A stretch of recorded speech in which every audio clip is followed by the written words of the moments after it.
boys, basically. I once was a teenage boy. We all were teenage boys, apart from the teenage girls, of course. And teenage boys are the most horrendous and terrible, you know, disgusting creatures on earth, I would say. They smell. They watch porn. They eat potato crisps.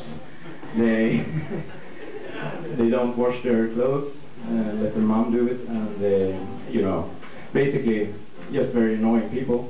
And the unfortunate thing is when yourself is a teenager, you have to hang with other teenage boys, even though you're much more mature and sensitive and much better than them, basically.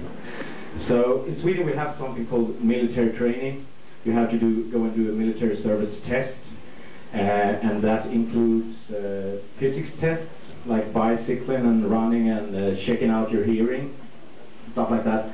And you also go in and see a psychiatrist to do a mental test to see if you're capable of being a soldier.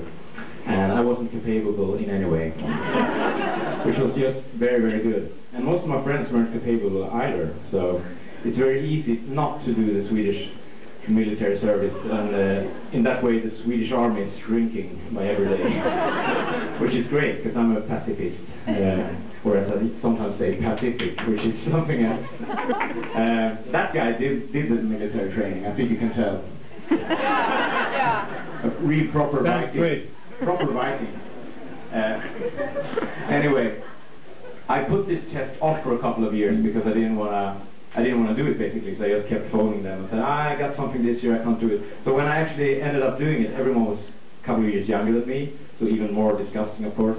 And what I did was I faked on the hearing test, so the army called up my mother and said, your son can't hear anything. Which is pretty bad if you're aiming to play music and stuff, but... And then, of course, I did the psychiatrist thing, which is basically all you need, because he asks you a couple of questions, and you just look down to the floor like that, and look very sad. And the good thing was I didn't have to lie anything, because he asked me, did you have a bad breakup recently with your girlfriend? And I just said, yes, which was true. And I also told him I had nightmares about Hitler growing up.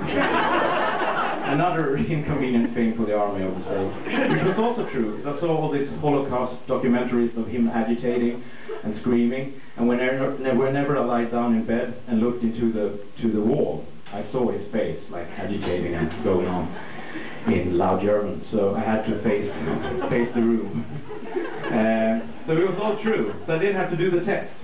But anyway, this song is about that experience, and especially one guy who slept over me in the bunk bed. So if you catch that phrase, you will know what he was up to. Okay. The song is called Read to Read.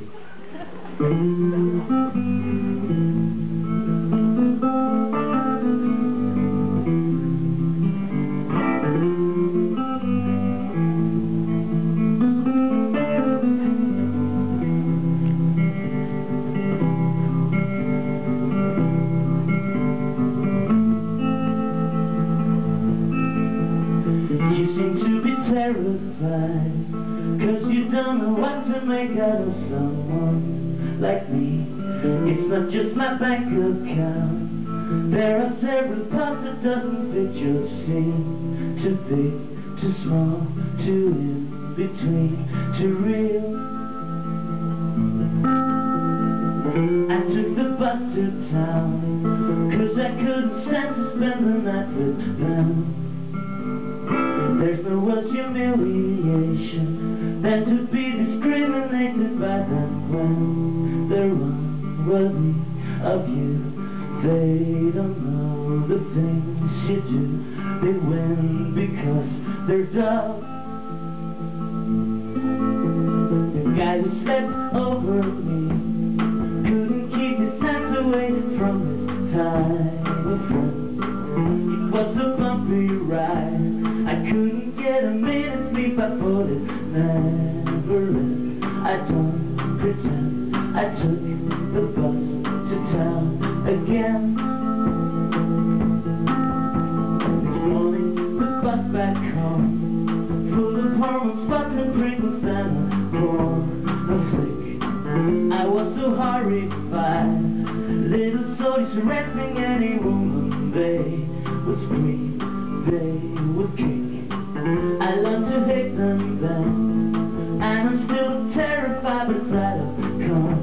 She's teased and doesn't know how to react.